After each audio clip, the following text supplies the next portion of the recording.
Sean todos bienvenidos. Comparta esta transmisión, comente y disponga su corazón. Yo creo que la biografía de hoy, hemos compartido ya varias biografías de hombres y mujeres de Dios desde que comenzamos este programa, pero la biografía del día de hoy creo que es la que más me ha impactado en mi vida, ya que nos habla de cómo un hombre, un jovencito de 16 años, a la edad de 16 años conoció a Jesús, y desde allí, al entregar su vida al Señor, comenzó a vivir y transitar un camino muy doloroso. Y hoy quiero que usted pueda conocer y también pueda tomar conciencia, tomemos conciencia. El tiempo que tú y yo estamos viviendo es un tiempo glorioso, un tiempo de libertad.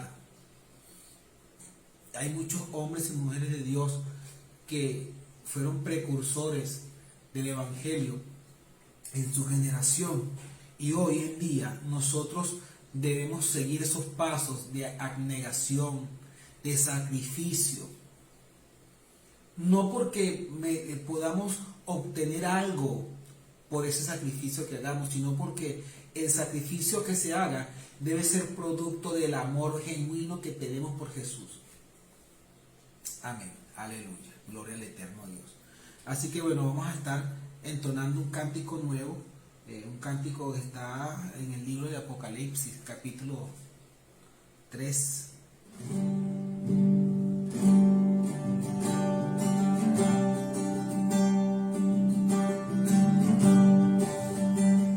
Lourdes, Dios te bendiga, Dios te guarde. Comparte esta transmisión para tener más impacto.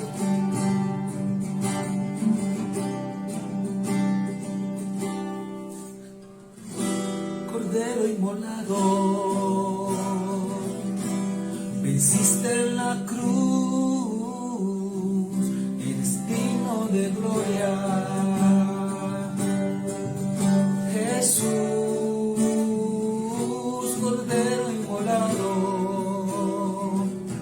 venciste en la cruz, eres digno de gloria, Jesús,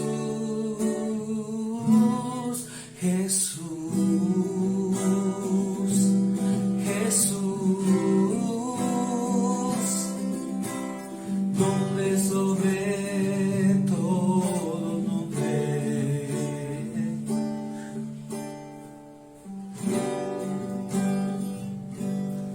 Digno es el Cordero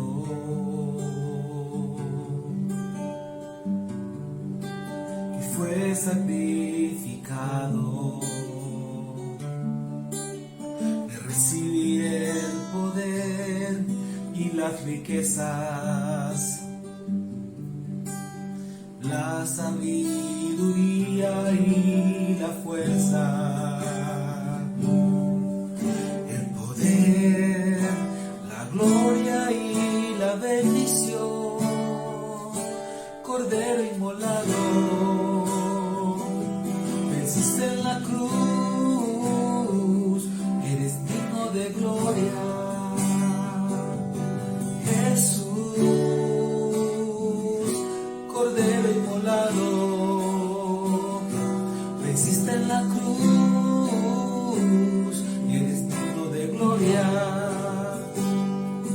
Jesús. Bendición, honor, gloria y poder le pertenecen a aquel que está sentado en el trono y al Cordero por siempre y para siempre. Cordero inmolado, venciste en la cruz, eres digno de gloria, Jesús, Cordero inmolado, venciste en la cruz, eres digno de gloria. Jesús, vivo es el Cordero que fue sacrificado, de recibir el poder y las riquezas, la sabiduría y la fuerza, el poder, la gloria y la bendición.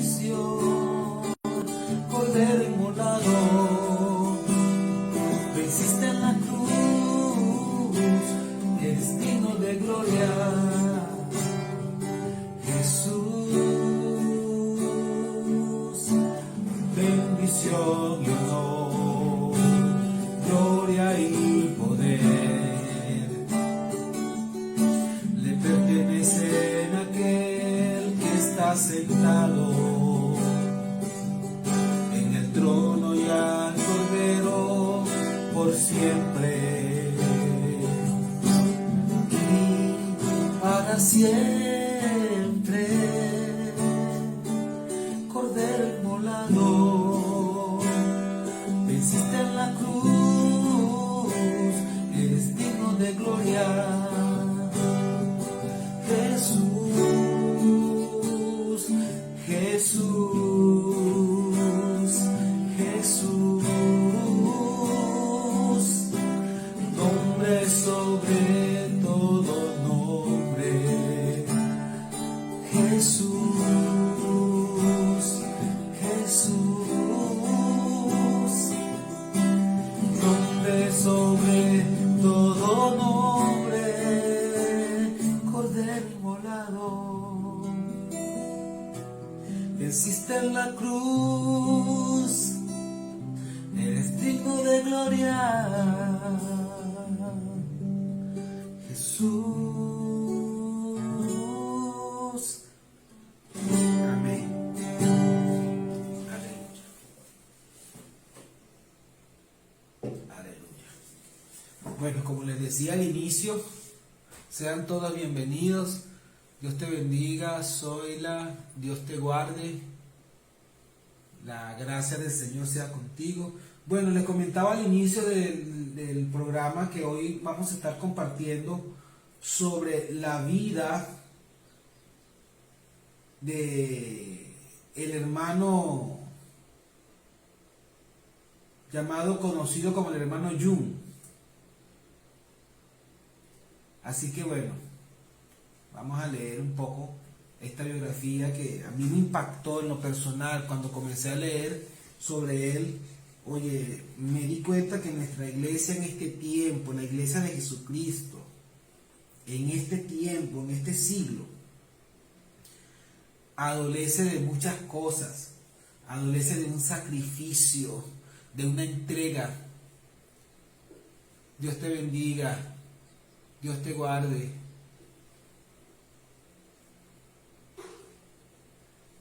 Wow, God bless you. Dios te bendiga grandemente. Amén. Soy la boom. Entonces, voy a hablarles sobre este hombre de Dios. En su biografía, este hombre nació en el año 1958. Ese año cayó bisiesto en China. Y dice que él fue el cuarto hijo de 5 hermanos en la familia donde él nació. Dice que él llegó a este mundo en el seno de una familia tradicional, en una aldea agrícola llamada Liu Lao Chuan, en el condado de Nanyang, al sur de la provincia de Henan. En ese lugar, actualmente, bueno, para el momento que se escribió el libro, tenía una cantidad de habitantes de 100 millones, mejor dicho, 100 millones de almas en esa provincia. En el tiempo que él nació, había como 600 familias. Y Jung cuenta que en ese lugar, en en la época en que él nació, la vida no era fácil. Él también tenía recuerdos muy divertidos de su infancia. Los 600 habitantes, como le decía, de esa aldea, todos eran agrícolas y todavía lo son hasta hoy. No ha cambiado mucho, según la narración de la biografía de Jung, quien hace la biografía, dice que para esta época no ha cambiado mucho el lugar, pues, aunque hay muchas más personas, mantienen la costumbre, son agrícolas. Entonces, los cultivos principales eran la patata, el maíz, el trigo. También se cultivaban col y otros tipos de tubérculos. Dice, nuestro hogar era una estructura simple de adobo. El techo era de paja. La lluvia siempre, dice, encontraba los agujeros en nuestro techo. Mientras que en el invierno los vientos helados nunca faltaban o nunca fallaban en meterse por las rendijas de nuestras paredes. Cuando la temperatura descendía a bajo cero, quemábamos mazorcas de maíz sobrantes para calentarnos. No podíamos comprar carbón. Mira la Neyerlin, Dios te bendiga, Dios te guarde. Dice que no podían comprar carbón, tenían que usar las mazorcas que quedaban para, ya, imagino que usadas para poder calentarse en el tiempo de frío. Entonces, el verano era a menudo tan caliente y húmedo que no soportábamos dormir dentro de la casa. Así que, con una ventilación tan pobre, les era imposible. Sacaban las camas afuera de la casa, al exterior, y toda la familia se unía al resto de los vecinos, o sea, todas las personas, en el momento de que había mucho más calor, sacaban sus camas y dormían en la calle, fuera de casa. Qué tremendo. Entonces se unían a los vecinos. Enan significa al sur del río. El caudaloso río Amarillo divide la parte norte de la provincia. Sus frecuentes inundaciones habían causado dolor durante siglos a los que vivían a sus márgenes. Esto es importante, conocer un poco, porque a veces pensamos que somos los únicos que sufrimos, que no hay nadie que haya padecido como nosotros, pero sabes, hay muchas más personas que padecieron por todas las cosas pues que uno humanamente tiende a vivir. Bueno, voy a leer un poquito más. Dice que Mao, está hablando del presidente, el presidente de aquella época, que se fungió luego como el líder que se quedó por mucho tiempo, que incursionó, que le dio la apertura al comunismo. Mao puso en marcha un experimento llamado el Gran Salto Adelante, lo que llevó a una hambruna masiva en toda China. Fue en realidad un gran salto hacia atrás para nuestra nación. Se estima que en la provincia de Henan murieron de hambre 8 millones de personas. Durante esos tiempos difíciles se dispersó la pequeña joven iglesia de mi ciudad natal de Nanyang. Era como ovejas sin pastor. Mi madre también dejó la iglesia a través de las siguientes décadas. Cuenta de la biografía de Jung, que al haber quedado privada de todo compañerismo cristiano y sin la palabra de Dios, por poco olvida todo lo que había aprendido en su juventud. Wow. Él cuenta que él se convirtió a los 16 años, producto de que su papá estaba con una enfermedad terminal, muriéndose. Y que ese milagro que Dios hizo en su padre fue lo que les ayudó. Él dice que su mamá y él, cuando se convirtió su mamá, se convirtió él, comenzaron a orar por su papá, y Dios lo sanó y estuvo con él un tiempo. Así que bueno, dice un pastor, vamos a leerlo, dice, estamos hablando de todo el proceso de sufrimiento, de ataques que esta gente vio. Dice que los templos fueron cerrados por no negar a Cristo. A otros pastores los encadenaron a vehículos y caballos y los arrastraron hasta que morían. A un pastor lo ataron y lo sujetaron a una cuerda larga. Las autoridades, enfurecidas porque el hombre de Dios no negaba su fe, usaron una grúa para elevarlo bien alto en el aire, delante de 100 testigos que acudieron con acusaciones falsas de que era un contrarrevolucionario. Sus perseguidores le preguntaron al pastor por última vez si se retractaría, a lo que volvió a gritar: no, nunca negaré al Señor Jesús, a aquel que me salvó. Soltaron las cuerdas y el pastor cayó estrellándose contra el suelo. Después de examinarle, se dieron cuenta de que el pastor todavía estaba vivo, por lo que lo subieron de nuevo y le soltaron por segunda vez en la que se murió. El pastor estaba muerto en esta vida, pero en lo espiritual estaba reunido con su Señor, recibiendo la recompensa por su valentía. Entonces la vida no era solo difícil para los cristianos en China, sino que, repito lo que le dije al inicio, sino que Mao puso en marcha ese experimento que llamó el gran salto, y el hombre dice que esto produjo una gran muerte. Nada más en su ciudad 8 millones de personas murieron producto de esta ley o de este experimento que él llamó.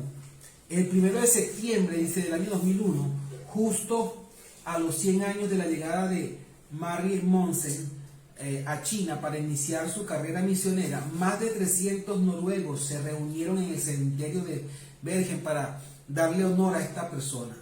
Y entonces él cuenta que él comenzó a orar, comenzó a ayunar, porque no había Biblias, era imposible, ya que los comunistas habían destruido todo lo que tenía que ver con Dios, y dice que había un hambre que fue satisfecha. En medio de esa, él comenzó a orar y ayunar, y Dios le proveyó de una Biblia. Entonces dice: escúchenme costas lejanas, dice Isaías 49, casi está en Isaías 49:1. El Señor me llamó antes de que yo naciera, en el vientre de mi madre pronunció mi nombre. Dice: el Señor me llamó para que le siguiera cuando tenía 16 años, está contando Jun. Eso sucedió en el año 1974. Año 1974. Qué bello.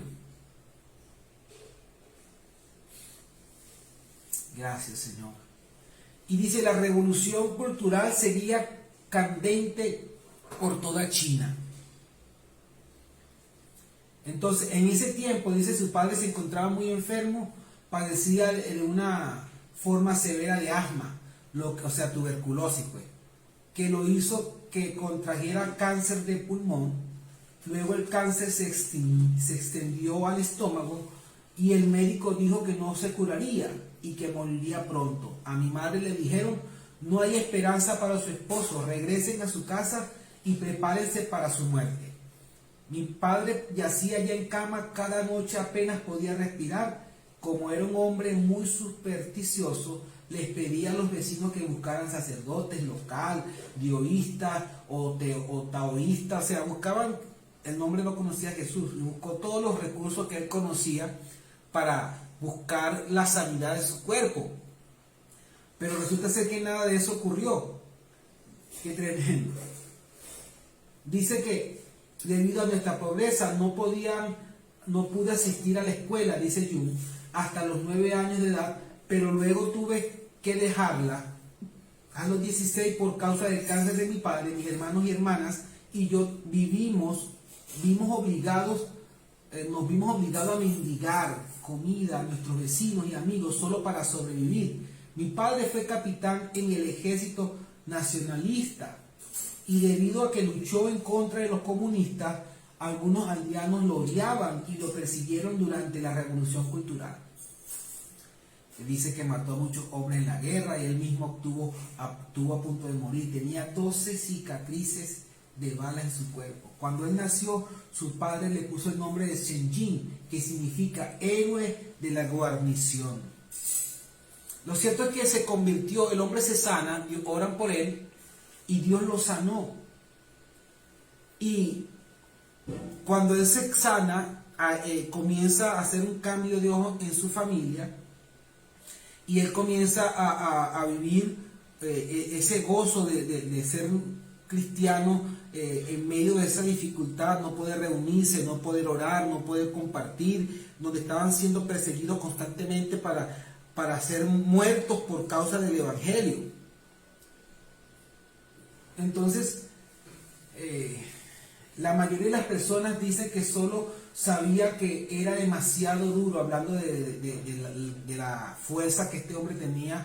Él no quería morir, hablando del padre. Así que esto era cierto. A sus hijos les enseñó dos cosas principales. La primera, debemos ser crueles y duros con los demás, y la segunda, debemos trabajar siempre con diligencia. Sin embargo, también les recuerdo el lado amable de mi papá, dice el Jung. Siempre procuró proteger a su esposa, a sus hijos, de los daños exteriores. Era general, en general, él tuvo una buena relación hablando Jung, una buena relación con su padre, a pesar de lo terrible que era. Lo cierto es que una noche su madre yacía en su cama tratando de dormir, y de repente escuchó una voz clara, tierna y compasiva que decía: Jesús te ama. Dice que se arrodilló. Dios te bendiga, Dios te guarde. Amén, amén. Apóstol Macangola, God bless you. Amén. Entonces, dice que escuchó una voz que decía: Jesús te ama. Dice que se arrodilló y con llanto se arrepintió de sus pecados y volvió a dedicar su vida al Señor Jesucristo. Como el hijo pródigo, mi madre regresó al hogar con Dios. De inmediato llamó a nuestra familia que viniera a orar a Jesús y nos dijo: Jesús es la única esperanza para su Padre. Todos dedicamos nuestra vida al Señor Jesucristo cuando oímos lo ocurrido. Después impusimos nuestras manos sobre nuestro Padre y durante el resto de la noche clamamos con una sencilla oración: Jesús, sana a nuestro Padre. Jesús, sana a nuestro Padre. A la mañana siguiente el Padre se encontraba mucho mejor. Por primera vez en meses tenía ganas de comer. En una semana se recuperó por completo y no tenía rastro de aquel cáncer. Fue un milagro tremendo. Nada más en la oración de una familia recién convertida. No decían muchas palabras, solamente decían: Jesús, sana a mi papá, Jesús, sana a mi papá. Y Dios obró el milagro. Qué tremendo. ¡Wow! ¡Qué bello! Entonces, en una semana se recuperó por completo y no tenía rastro del cáncer. Fue un milagro de Dios. Experimentamos un gran avivamiento en nuestra familia y nuestras vidas tuvieron un cambio radical. Fue un momento tan especial que hoy, casi 30 años después que Jesús sanara a mi padre, sus 5 hijos aún siguen a Dios. Mis padres estaban tan agradecidos por lo que Dios hizo que sin demora quisieron dar a conocer las noticias a todos los demás en nuestra aldea. En esa época era ilegal celebrar reuniones públicas, pero a mis padres se les ocurrió un plan. Nos enviaron a nosotros, sus hijos, a invitar a los familiares y amigos a nuestro hogar. Las personas venían a nuestra casa sin saber la razón de la llamada. Muchos se imaginaron que papá había muerto y por eso venían vestidos ya para el funeral. Estaban asombrados al ver a mi papá saludándonos en la puerta, al parecer con buena salud. Cuando llegaron todos nuestros parientes y amigos, mis padres les pidieron que entraran a la casa y cerraron la puerta, cubriendo las ventanas, y les explicaron cómo su padre había sido sanado. Gloria al Eterno. Y así comenzaron a predicar el Evangelio en su comunidad, a lo cual llamaron iglesia en casa. Oiga, este término de iglesia en casa no es nuevo. Para muchos, es un boom del momento, iglesias en casa. No, ya Dios ha trabajado con diseños divinos para traer salvación a las familias. Y en aquel tiempo ya se hablaba de iglesia en casa. De hecho, se hablaba de iglesia en casa porque no podían tener un local, porque eran perseguidos y para ser muertos por causa de su fe. Entonces, los parientes se arrodillaron al ver el milagro, se arrodillaron juntamente con todos los amigos en el piso y con alegría aceptaron a Jesús como su Señor y Maestro. Esos fueron tiempos emocionantes, dice el escritor. No solo recibí, dice Jung, a Jesús como Salvador personal, sino que también me convertí en una persona que de verdad quería servir al Señor con todo su corazón. Mi madre nunca había aprendido a leer ni a escribir, pero llegó a ser la primera predicadora de nuestro pueblo. Dirigió una pequeña iglesia en nuestra casa. Aunque mamá no podía recordar mucho la palabra de Dios, dice Jung, siempre nos exhortaba a que nos enfocáramos en Jesús. Cuando clamábamos a Él o clamábamos a Él, siempre nos ayudaba con su gran misericordia. Al volver la vista atrás a esos primeros días, me quedo asombrado por la manera en que Dios usó a mi madre a pesar de su analfabetismo e ignorancia. Su corazón estaba entregado por completo a Cristo. Sabes, no hay argumentos para predicar el Evangelio en tu generación, en tu familia. Mi abuela aprendió a leer también con la Biblia. Otros familiares aprendieron a leer con periódicos. O sea, no hay argumentos para no querer hacer algo. Necesitamos determinarnos que lo más importante en este tiempo es predicar a Jesucristo, predicar del amor de Jesús. No podemos seguir escondidos en nuestras casas, enmudecidos, sin proclamar lo que Jesús había hecho. ¿Cuál fue el mensaje que esta familia, la familia de Jung, predicó? ¿Sabes cuál fue el mensaje? El testimonio. Yo lo he dicho en otros programas.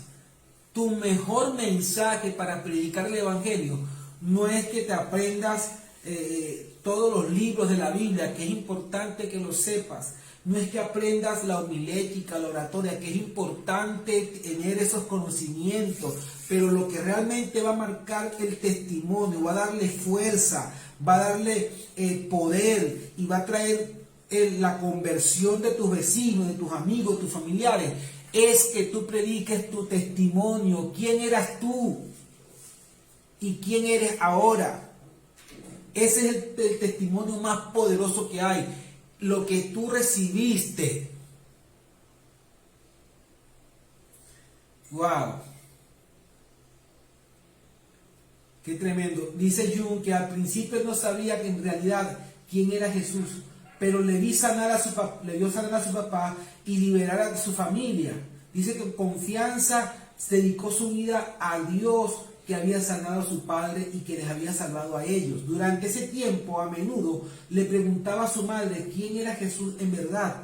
Ella decía: Jesús es el Hijo de Dios que murió por nosotros en la cruz, llevando todos nuestros pecados y enfermedades. La Biblia recoge cada una de sus enseñanzas. Le pregunté si había también quedado palabras que él pudiera leer. Y él contestó: no, todas sus palabras desaparecieron, no queda nada de sus enseñanzas. Y esto fue durante la Revolución Cultural, cuando no se podían encontrar Biblias, o sea, que no se podía encontrar lo que conocemos, este libro precioso llamado Biblia.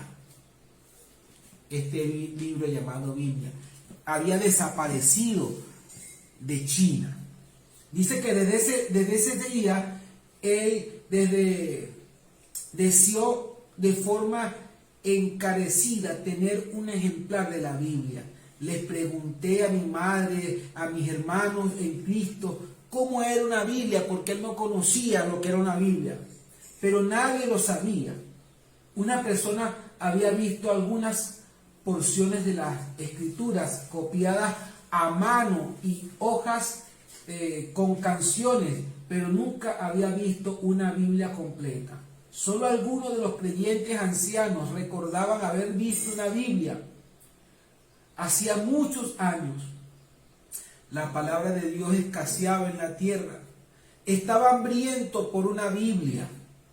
Hoy en día tenemos dispositivos inteligentes. Si no queremos leer el papel porque nos da dolor de cabeza, nos duele la vista, puedes descargar la Biblia en audio.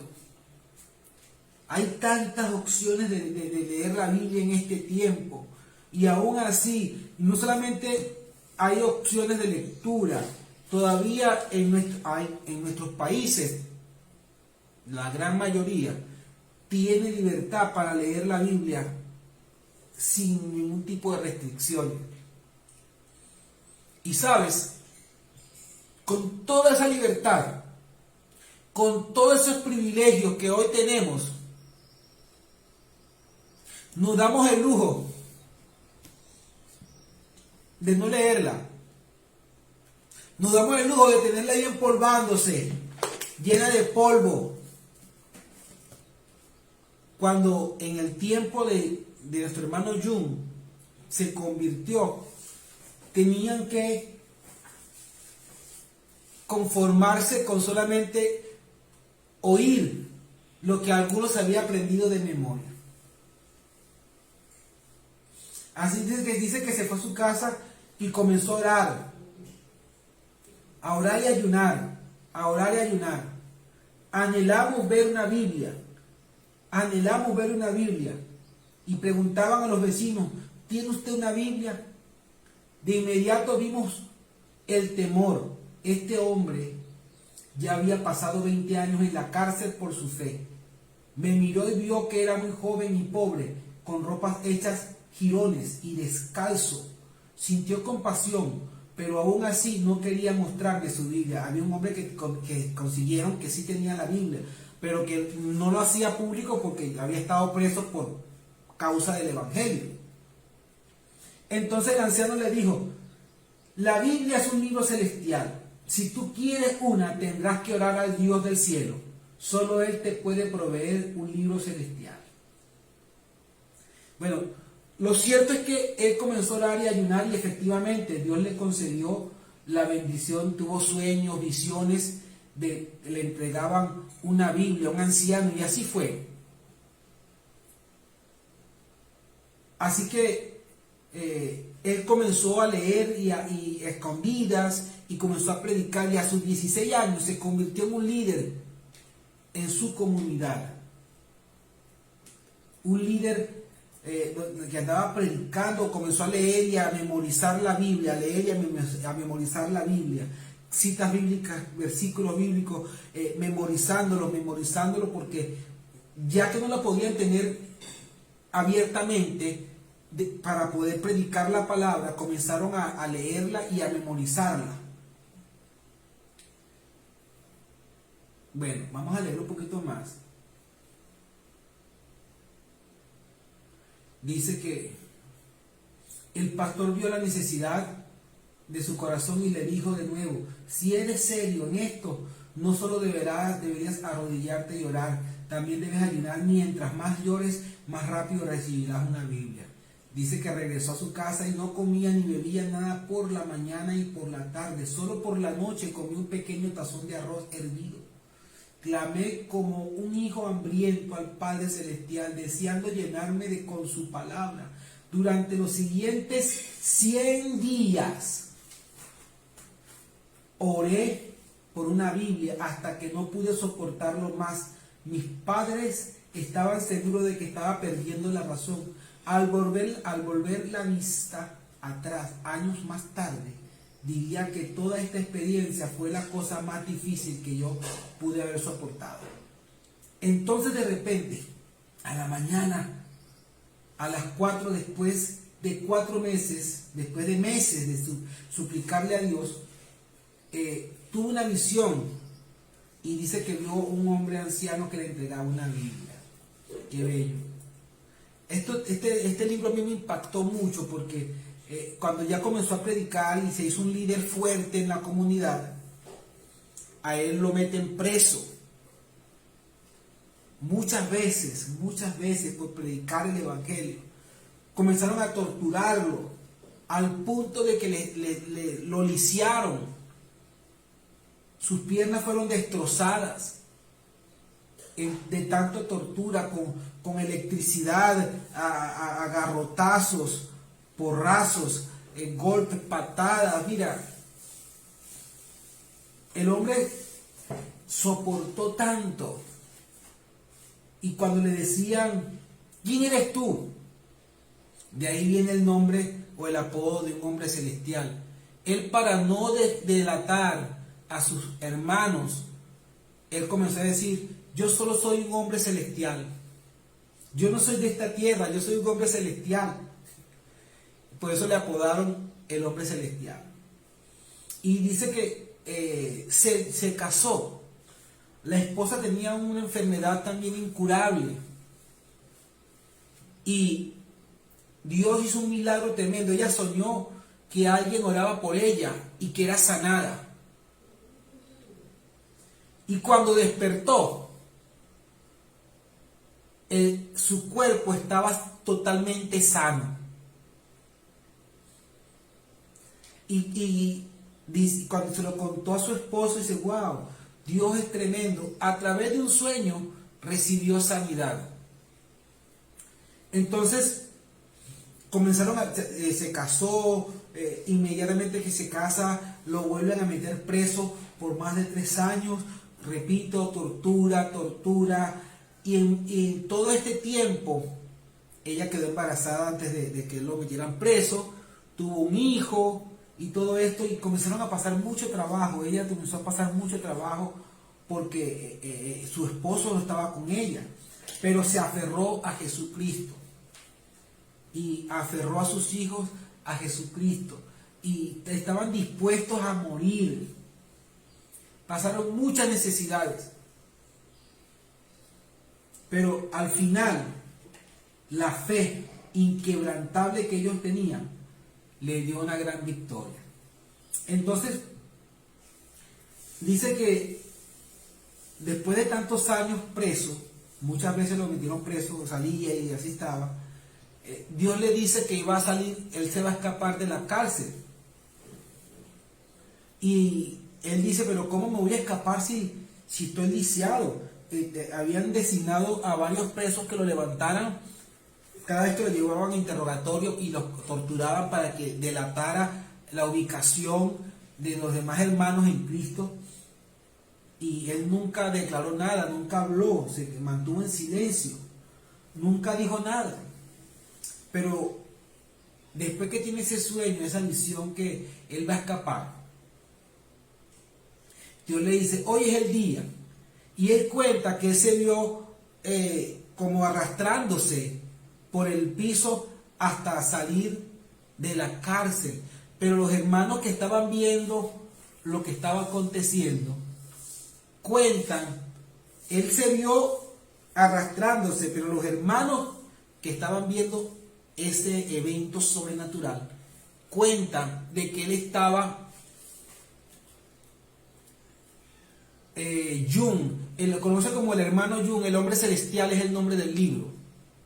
El hombre celestial, Y de Yucatán, UN. El hombre celestial se llama el libro. Lo puedes conseguir en Google como el hombre celestial, Jung, el hombre celestial. Y vas a ver, lo puedes descargar en PDF, muy bueno. Yo estoy leyendo el de Paul, ya te digo el nombre del hombre.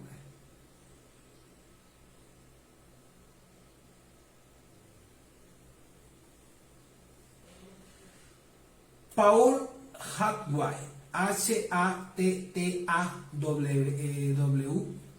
Hattawai. pero lo puedes conseguir, repito, con el nombre de El Hombre Celestial, y tú vas a ver el hermano Jung, y lo vas a conseguir rápidamente. Hay varios personas que han editado este libro, de esta biografía. Así que bueno, lo cierto es que el hombre, Dios le dice que se va a escapar, y cuando sale de la cárcel, los que le vieron salir, le cuentan a él luego que él salió caminando. Y él no se había dado cuenta cuando llegó a la casa del lugar donde lo estaban escondiendo.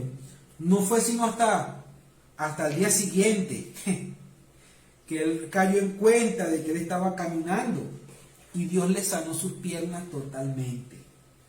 Y para salir del país fue otra odisea también, porque no podía salir con su pasaporte, ya que estaba siendo solicitado.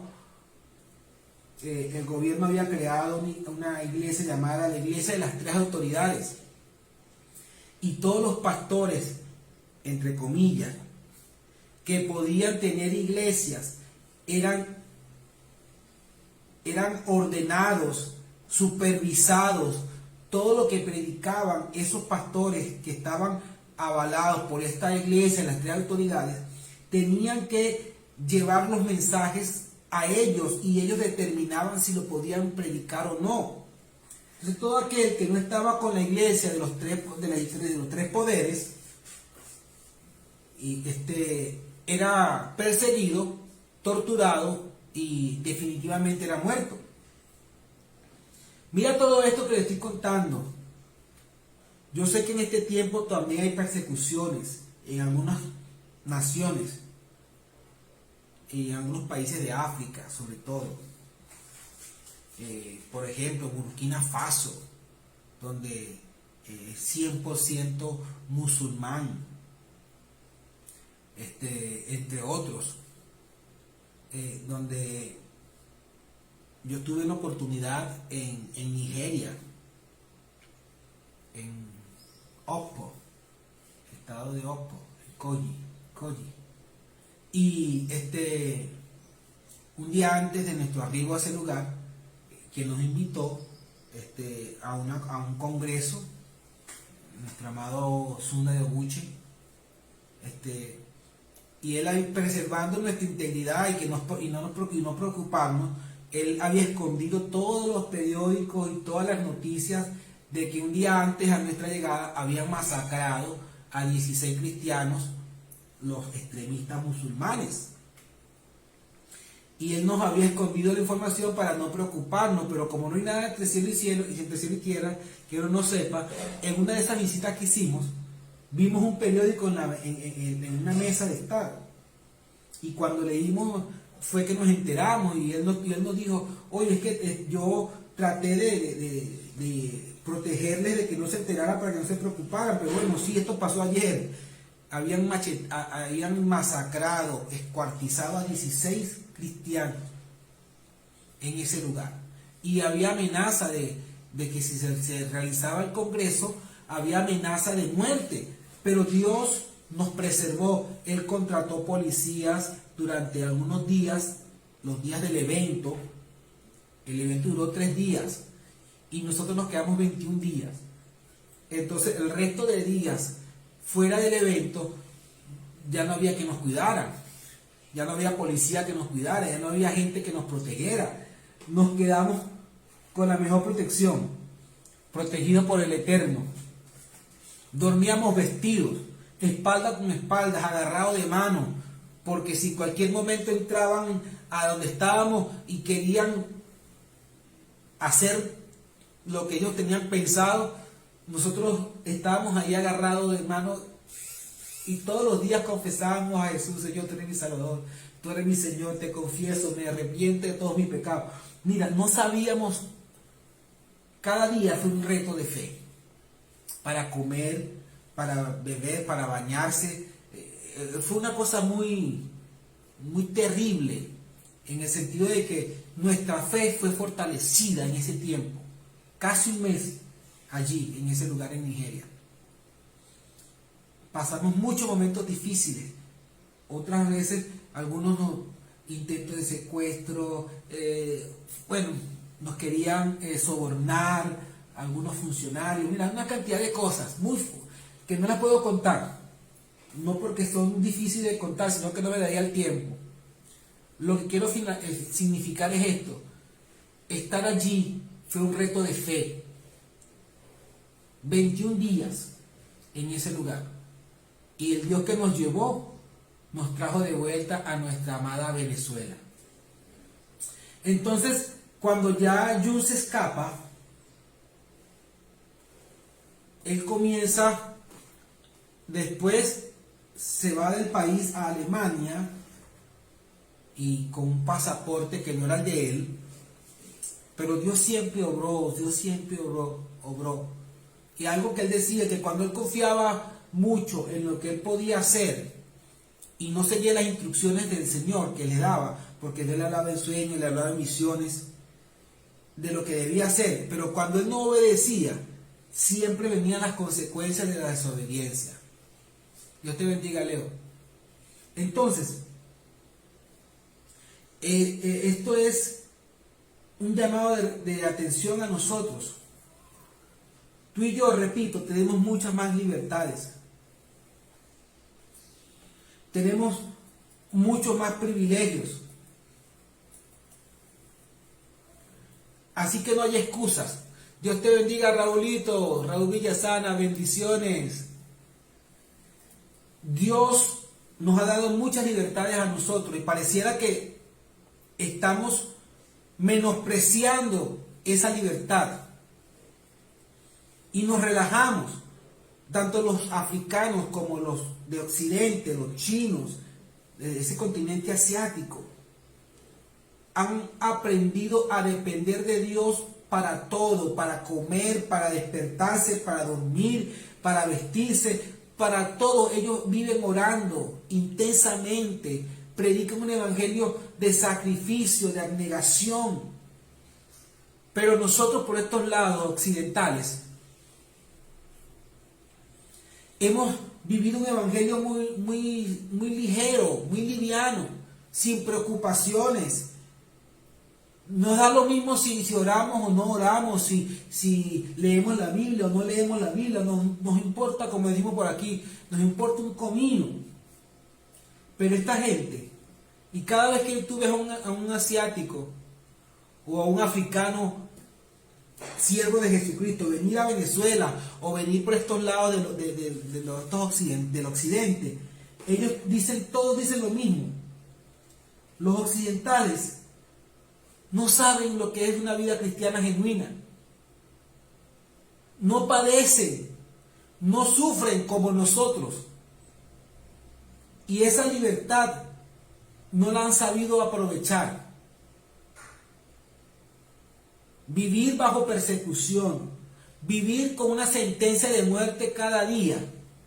Solamente aquellos que han nacido de nuevo, que de verdad tienen un encuentro con Jesucristo, son los capaces de soportar ese proceso. Ellos solamente hablaban de Jesús, leían la Biblia, más nada. Ahora tenemos herramientas en Google y andan leyendo libros por aquí, libros por allá, sin saber ni siquiera quién es el autor, la vida de ese hombre, su trayectoria. Leen cualquier libro sin tener examinar primero quién es. No, San Google, pues. No leen la Biblia, leen San Google. Y no, necesitamos nosotros retomar la verdadera esencia del cristianismo. Pedro dijo que era necesario que a través de lucha y prueba nosotros ganáramos el cielo. Que si era necesario debemos padecer. ¿Y sabes cuál es el sacrificio o el sufrimiento más rudo de un ser humano? Tener que rendir su voluntad a aquel que lo llamó y que lo salvó. Hay tanto que decir, tanto que hablar de este hombre de Dios, Sun Jun, que me faltaría varios programas. Pero sabes, tanto él como su esposa y sus familias tuvieron que soportar la tortura, ver morir hubo el caso de un hombre que él contaba el testimonio de un hombre que estaba, le decían el loco, estaba en una celda aislado porque quien estaba con él terminaba muerto, y un día decidieron llevárselo a la celda del hermano Jung y le dijeron: si este hombre se mata, se suicida o algo le pasa, tú eres responsable. Y el hombre era muy agresivo. Pero ¿sabes qué pasó? Los hermanos de la celda donde estaba Jung, los cristianos, comenzaron a predicarle con acciones. Le daban comida, lo atendían, y ese hombre rudo, duro, asesino, comenzó a ablandar ese corazón hasta que se convirtió a Jesús.